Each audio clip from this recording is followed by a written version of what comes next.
কি করছো তুমি এখানে বসে বসে একা? আমি তো এখানে রোজ এসে বসি। তুমি আজ এখানে কি করছো? আচ্ছা, প্রতিদিন তুমি এখানে একলা একলা বসে থাকো? তোমার বাড়ির লোক তোমাকে কিছু বলে না? না মানে তুমি তো খুব বড়লোক বাড়ির মেয়ে, আমি গরিব ঘরের ছেলে। এরকম নদী নালায় ঘুরে বেড়ানো আমাকে সাজে আর কি। হ্যাঁ। হ্যাঁ, সেজন্যই তো তুমি জীবনটাকে উপভোগ করতে পারছো। কেন তুমি পারছো না? এখানে একা একা বসে থেকে তুমি কি শান্তি পাও? কারণ আমার শান্তি বাড়িতে নেই, তাই। বাড়ির লোক সারাক্ষণ নিজেদের নিয়ে ব্যস্ত থাকে। ছাড়ো আমার কথা, তুমি তোমার কথা বলো। হ্যাঁ, আমার কথা শুনে আর কি করবে? আমাকে তো সবাই চোর বলে এখন। কেন, কি হয়েছে? পেটের দায়ে একটা রেশন ডিলারের কাছে কাজ করতাম।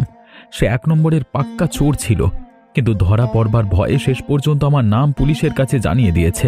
এখন আমাকে হুমকি দিচ্ছে যে থানায় তুলে নিয়ে গিয়ে মার খাওয়াবে। আমার হয়তো জেল হয়ে যাবে, বুঝলে? কি বলছো কি তুমি? এরকম ভাবে কি কোনো নির্দোষ মানুষের জেল হতে পারে? দেশে কি আইন কানুন বলে কিছু নেই নাকি? দেশে আইন কানুন যা আছে এসব বড় লোকেদের জন্য, আমাদের মতো গরিবদের জন্য কিচ্ছু নেই গো। তাহলে তো তুমি খুব ভয়ানক বিপদে আছো। আমি কি তোমার জন্য কিছু করতে পারি? তুমি আর কি করবে বলো? আমার জন্য তোমাকে চিন্তা করতে হবে না, ও সব ঠিক হয়ে যাবে। না, তা বললে তো হয় না। গ্রামের মধ্যে একমাত্র তুমি আমার বন্ধু, আর তুমি বিপদে থাকবে আর আমি তোমার পাশে থাকবো না, তাই কখনো হয়? ঠিক আছে, যদি তুমি কিছু করতে চাও তাহলে আমার পাশে থাকো, আমাদের সম্পর্কটা ভালো হোক, তাহলেই। আর যদি তুমি পাশে থাকো সব বিপদ কেটে যাবে। আমি বিপদের ভয় পাই না। ঠিক আছে, রাজি। তুমি যেমন বলবে তেমনই হবে। আসুন স্যার, আসুন। দেখুন এরা কি করছে, মানে এর কথাই বলেছিলাম। কে ধনেশ্বর বাবু? আপনার চুরি ছিনতাই কেমন চলছে তাহলে? হ্যাঁ, এই রেশন দোকানে? না মানে চুরি চুরি কি বলছেন? কি কি কি বলছেন? আমি তো এসব কথা কল্পনাও করতে পারছি না। এ বাবা, কি কি বলছেন কি? স্যার বিশ্বাস করবেন না এর কথায়। নিজে এই রেশন দোকানে চুরি করে আর আমি প্রতিবাদ করতে গিয়েছিলাম বলে আমাকে হুমকি দিচ্ছিল আপনাদের কাছে গিয়ে ফাঁসিয়ে দেবে মিথ্যে অপবাদ দিয়ে এইসব বলে। বাহ, খুব ভালো ব্যবসা শুরু করেছেন তো। আমাদের চোখের সামনে নাকের ডগা এরকম জালিয়াতি করতে আপনাদের লজ্জা করে না?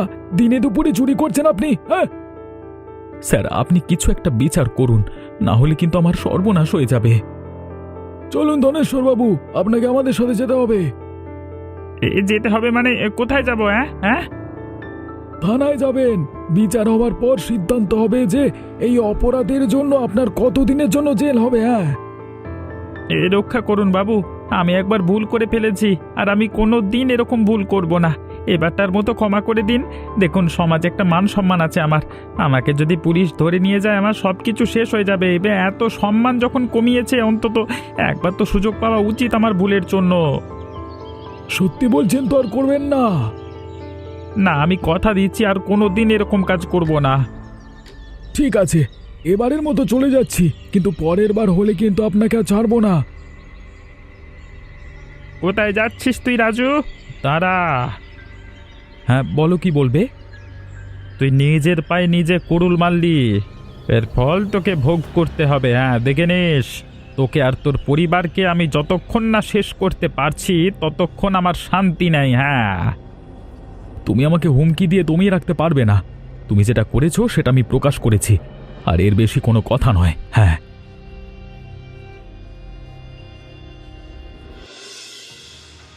উফ, ঘরের ভিতরে বড্ড গুমোট লাগছে। এ কি রাজু, তুমি? কিছু হয়েছে নাকি? বিপদ তোমার? হ্যাঁ, সেই জন্যই তোমার কাছে এসেছি। একটা বিষয়ে কথা ছিল একটু। কি কথা বলো? ধনেশ্বর পুলিশের সামনে ভালো সেজে ছাড়া পেয়ে গেছে। আমি ওকে ধরিয়ে দিতে চেয়েছিলাম, কিন্তু পুলিশ ওর মতো ক্ষমতাবান লোককে সহজে ধরলো না। এখন সে আমাকে মারতে চায়, আমার ক্ষতি করতে চায়। তাই আমি গ্রাম থেকে চলে যাচ্ছি, কিন্তু এই গ্রামে আমার তো আর তেমন কোনো বন্ধু নেই। তাই আমি তোমাকে শেষবারের মতো দেখতে এলাম। না, আমি তোমাকে যেতে দেব না। যেতে দেবে না মানে? আরে বুঝতে পারছো না তুমি? আমি যদি না যাই তাহলে সর্বনাশ হয়ে যাবে। আমি তোমার সাথে আসবো, আমি তোমাকে একা যেতে দিতে পারবো না। কি বলছো কি তুমি? তোমার কি মাথা খারাপ হয়ে গেছে নাকি? তোমার এত বড় লোক বাড়ি, তোমার বাবা মাকে ছেড়ে তুমি আমার সাথে আসবে? আমার জীবন এখন অনিশ্চিত। শুধু পয়সা থাকলেই যে ভালো হওয়া যায় না, সেটা আমি এই বাড়িতে থেকে বারবার টের পেয়েছি। তুমি গরিব হতে পারো, কিন্তু মানুষ হিসেবে তোমার মতো লোক আর হয় না। তাছাড়া তুমি সৎ, আর আমি তো তোমার ধন সম্পত্তি আর নিশ্চয়তা দেখে তোমাকে ভালোবাসিনি। আমি তোমার মন আর তোমার সততা দেখে ভালোবেসেছিলাম। তাও একটু বোঝবার চেষ্টা করো তুমি কুসুম, জীবনটা কিন্তু বড় কঠিন হয়ে যাবে। আমি সততা নিয়ে কঠিন জীবনের সঙ্গে লড়াই করতে প্রস্তুত আছি। তোমার সাথে বাকি জীবনটা একসাথে কাটাবো। আর তুমি যে এই বড়লোক বাড়ির বাবা মা বললে, আমি এই সব কিছু ছেড়ে দিতে রাজি আছি। তুমি একটু দাঁড়াও, আমি আসছি। মা, মা দেখো কাকে নিয়ে এসেছি। তোমার ঘরের সৌভাগ্য আজকে নিজের থেকে এসেছে আমার সাথে। হে, কি করেছিস তুই রাজু? তুই ওকে নিয়ে এসেছিস কেন? কি ব্যাপার? আরে এমনিতেই আমাদের সর্বনাশ হয়ে আছে, আর এই কথা যদি গ্রামে জানাজানি হয়ে যায়, তাহলে তো আমাদের আরো বড় সর্বনাশ হবে। তুমি কিচ্ছু চিন্তা করো না মা, কুসুম ওরকম মেয়ে নয়। ও আর ফিরবে না ওর বাড়িতে। ও এখন আমাদেরই পরিবারের সদস্য, আর আমাদের সাথেই থাকবে। হ্যাঁ মা, এখন থেকে তুমি যেমন ওর মা, তেমন আমারও মা। কিন্তু মা, তুমি যে বড় লোক বাড়ির মেয়ে, তুমি আমাদের মতো এই গরিব ঘরে এসে মানিয়ে নিতে পারবে? সাময়িক আবেগ দিয়ে কোনো সিদ্ধান্ত নেওয়া উচিত নয় কিন্তু। মা, এখন থেকে আমার একটাই পরিচয়, আমি রাজুকে খুব ভালোবাসি, আর সেজন্য এই বাড়িটাই আমার বাড়ি। এই বাড়ি যদি নাও থাকে, তাহলে এই পরিবারটাই আমার পরিবার। আমি আর অতীত জীবন নিয়ে কোনো আলোচনা করতে চাই না। আর তুমি আমাকে বিশ্বাস আর ভরসা দুটোই করে দেখতে পারো, আমি ঠিক পারবো। রাজু, তোর কি মত? আমি সারা গ্রামে ওর মতো ভালো মেয়ে আর কোথাও দেখিনি। ওর বাবার এত সম্পত্তি, এত প্রতিপত্তি থাকলেও ওর মধ্যে কোনো অহংকার নেই। আমাদের বাড়ির জন্য আদর্শ মেয়ে হবে, আর আমিও ওকে খুব ভালোবাসি মা। কিন্তু সংসার যে বড় কঠিন জায়গা রে, তোরা এখনো বুঝতে পারছিস না তোরা কি করতে চলেছিস। আমরা কিছুটা হলেও বুঝতে পারছি, কিন্তু আমরা একসাথে থাকলে সমস্ত বিপদের সাথে মোকাবিলা করতে পারবো। হ্যাঁ, ও ঠিক বলেছে। আমরা সবাই মিলে ঠিক সামলে নিতে পারবো, পরিস্থিতি যতই খারাপ আসুক। ঠিক আছে, সিদ্ধান্ত যখন তোরা নিয়েই ফেলেছিস, তখন আর বাইরে দাঁড়িয়ে থেকে লাভ নেই। আয়, ঘরের ভেতরে আয়। আয় আয় আয়, এদেরকে মেরে আজকে শেষ করে দেব। একটা প্রাণীকেও ঘরের ভেতরে জ্যান্ত রাখবো না। এত বড় সাহস আমাদের ধনেশ্বর বাবুকে পুলিশে দেওয়ার চক্রান্ত করেছে বেটা, হ্যাঁ? ঠিক বলেছ বস, এই গরিব কুত্তার জাতের অনেক সাহস বেড়ে গেছে। আর কুত্তাদের সাহস বেড়ে গেলে লাঠি দিয়ে মেরে ঠান্ডা করতে হয়, হ্যাঁ? ওই দেখ রাজু ঘুমোচ্ছে শান্তিতে। মার সালার মুখ পড়ে উড়ে সালা। ও বাবা গো, ও বাবা, ওগো, ওগো, তোমরা তোমরা কি করছো গো? মানুষটাকে কি তোমরা মেরে ফেলবে? ছেড়ে দাও, ছেড়ে দাও বলছি।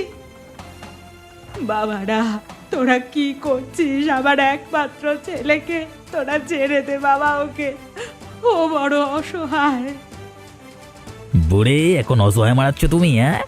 যখন আমাদের পেছনে লাগতে এসছিলে তখন তোমার কিছু মনে হয়নি, এখন চ্যাংড়া হচ্ছে, হ্যাঁ? বস, এই বুড়িটাকেও খতম করে দেবো নাকি? যা করবার আমাকে করো। আমি তোমাদের পেছনে লেগেছিলাম। আমার মা আর বউকে কিচ্ছু করো না। না না, দোহাই তোমাদের, তোমরা ছেড়ে দাও, এমন করো না, হাত জোড় করছি তোমাদের কাছে। বাপরে বাপ, কোমর ভেঙে দিল রে। মরে যাচ্ছি বাবা, মরে যাচ্ছি। তোমাদের ভিগিরির গুষ্টিকে আমি শেষবারের মতো বলে যাচ্ছি, এখান থেকে শিক্ষা নাও তোমরা। এরপর যদি দেখি আর কোনোদিন পেছন বাগামো করেছো, তাহলে কিন্তু জানে ছাড়বো না, কেটে রেখে দিয়ে যাবো এবারে। তোরা চলায়। মা, খুব কষ্ট হচ্ছে। মা, মা তুমি ঠিক আছো তো? না না, আমাকে কিছু একটা করতেই হবে, যে করেই হোক ডাক্তার ডাকতে হবে আমাকে। কিন্তু তার আগে তোমরা উঠে বসো, একটু জল খাও, দেখবে সব ঠিক হয়ে যাবে। আমি কিছু একটা ব্যবস্থা করছি। কি হয়েছে? এত চিন্তা করছো কেন কুসুম? এটা তো হওয়ারই ছিল। অত বড় ক্ষমতাবান একজন মানুষের বিরুদ্ধে প্রতিবাদ করেছি, আর এটুকু হবে না? এটাই তো এই সমাজের নিয়ম। না, এটা কখনোই মেনে নেওয়া যায় না। মেনে না নিলেও আর কি হবে রে মা? তুমি বড় লোকদের বাড়ি থেকে এসেছো, আমাদের মতো গরিবদের নিয়ম কানুন জানো না। আমাদের সাথে রোজ এমনই হয়। কেউ আমাদের মানুষ বলে জ্ঞান করে না। সবাই আমাদের মশা মাছির মতো টিপে মারতে চায়। এসবই আমাদের অভ্যাস হয়ে গেছে। তাই তুমি মন খারাপ করো না কুসুম। না, আমি যখন প্রতিজ্ঞা করেছি এর ব্যবস্থা করব, তখন আমি করবই। তুমি তো কিছু ভুল করনি। ওই শয়তান ডিলার ধনেশ্বর চুরি করেছে, আবার চুরি করে তোমার নামে বদনাম করছিল। তুমি সেটা পুলিশকে জানিয়েছো, আর তার বদলে যদি এরকম করে, তার শাস্তি ওদেরকে পেতেই হবে। কিন্তু তুমি একা কি করবে কুসুম? ঠিক কথা, তুমি আর এসব ঝামেলার মধ্যে নিজেকে জড়িও না। না, চুপ করো তোমরা। আপাতত এখন চিকিৎসার জন্য টাকা পয়সা দরকার, তারপরের বিচার তারপরে হবে। আমাকে যে করেই হোক বাবার কাছে সাহায্য চাইতে হবে। কি বলছো কি তুমি? তুমি তোমার বাড়ি থেকে পালিয়ে আমাদের মতো গরিব ঘরে এসে উঠেছো, আর এখন তোমার বাবার কাছে সাহায্য চাইলে তিনি রাগ করবেন না? আমি ওনার একমাত্র মেয়ে, আমার অধিকার আছে ওনার সম্পত্তিতে। তাই তোমরা কিচ্ছু চিন্তা করো না। আমি যখন একবার সিদ্ধান্ত নিয়েছি, তখন আমি সেটা করেই দেখাবো। এগুলো কি তুমি জানো বৌমা? হ্যাঁ, এগুলো তো শাপলা ফুল। এই সময় প্রচুর হয় পুকুরে, আমি দেখেছি। এই ফুল দিয়ে অনেক দিন আগে আমি খিচুড়ি বানাতাম। রাজুর খুব পছন্দ হতো। আজকে হঠাৎ ইচ্ছা করলো, তাই তুলছি। বাহ, আগে তো কোনোদিন নাম শুনিনি, শাপলা ফুলের খিচুড়ি। হ্যাঁ গো মা, তোমরা হয়তো জানো না, কিন্তু আমরা জানি। আসলে এই খাবার অনেক পুরনো, এখন সময়ের সাথে সাথে হারিয়ে যাচ্ছে। কিভাবে করতে হয় এটা? ফুলের কুঁড়ি আর ডাঁটা দিয়ে খুব সুন্দর খিচুড়ি হয়।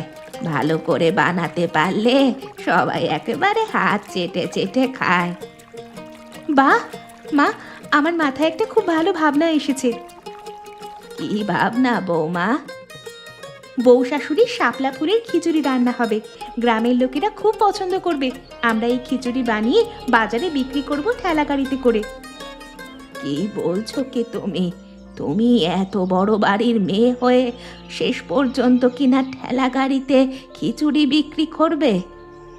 হ্যাঁ মা, আমি উত্তেজনার বশে তখন সিদ্ধান্ত নিচ্ছিলাম বটে যে বাবার কাছ থেকে টাকা চাওয়ার বিষয়, কিন্তু পরে ভেবে দেখলাম বাবা হয়তো তাতে ভাবতে পারে যে আমার স্বামী অকর্মণ্য। তাই আমি ঠিক করেছি আমরা নিজেরাই প্রমাণ করে দেব। এই খিচুড়ি বিক্রি করে তোমার ছেলের চিকিৎসার টাকা জোগাড় করব। কিন্তু তুমি পারবে বৌমা এত কষ্ট করতে? নিশ্চয়ই পারবো মা, আমি পারবো বলেই এই বাড়িতে বউ হয়ে এসেছি। তুমি আমাকে শিখিয়ে দাও ভালো করে, আমি সব পারবো। ঠিক আছে, তুমি আমার সাথে চলো, আমি আজকেই তোমাকে শিখিয়ে দেব সব কিছু। ঠিক আছে, তাহলে গ্রামে একটা নতুন জিনিস শুরু করা যাবে, আর তাতে আমাদের গ্রামের মানুষেরও সম্মান বাড়বে। ওরু, তোমার কাছে এলাম আজ বিশেষ একটু প্রয়োজনে। এই দেখো, এটা আমার বৌমা। বাহ বাহ বাহ বাহ বাহ, বৌদি ভালো সময় এসেছো। আমি শুনেছি সব কিছু খুব ভালো, খুব ভালো, খুব ভালো।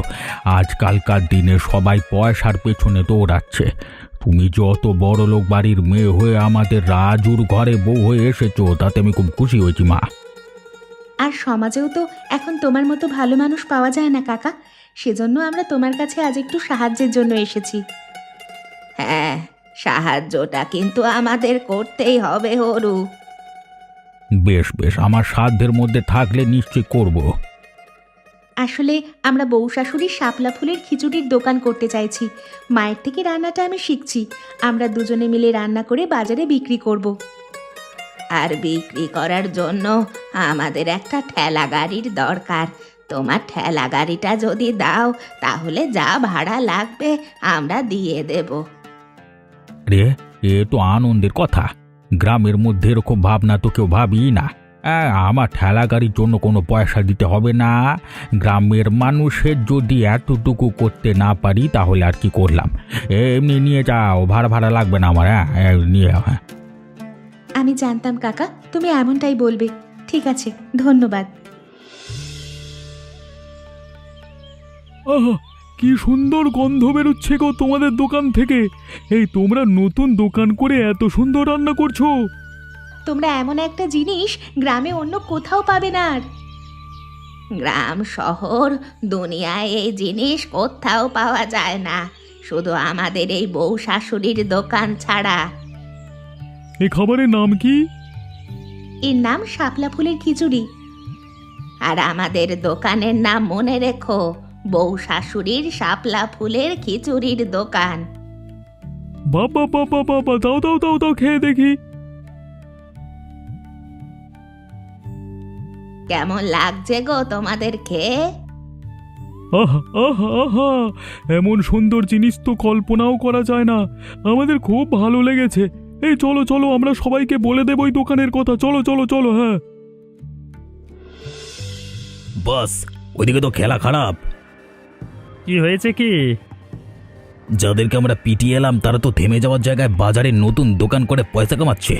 এবারে তো আমাদের মাথার উপর দিয়ে যাবে। তুই কি পাগল হয়েছিস নাকি? ওদেরকে শেষ করব আমি। ওই মেয়েটার বাপ মহেন্দ্রবাবু এখনো চুপ করে আছে। হ্যাঁ, মহেন্দ্রবাবুকে চুকলি করে ভোলা পেহেলওয়ানকে কাজে লাগিয়ে ওদের খতম করে দেব। দাদা, আমার কিন্তু ব্যাপারটা ঠিক লাগছে না। যা করবার তাড়াতাড়ি করতে হবে, না হলে গ্রামের মানুষেরা যেভাবে ওদের পাশে দাঁড়াচ্ছে তাতে আমরা আর কিছু করতে পারবো না ওদের। ঠিক কথা, ঠিক কথা। চলো আজকেই যাব, আজকেই সব কিছু ব্যবস্থা করে তারপর ওদের মাথা ভাঙবার ব্যবস্থা করছি। হ্যাঁ, মার বেটাদের, আজকে এদেরকে মেরে খতম করে দেবো একেবারে, একটাকেও বাঁচিয়ে রাখবো না। আজকে সব শেষ করবার দিন। হ্যাঁ, আজকে এখানে রক্ত বন্যা বয়ে যাবে। থামো তোমরা, এখানে আসবার সাহস কি করে হয় তোমাদের?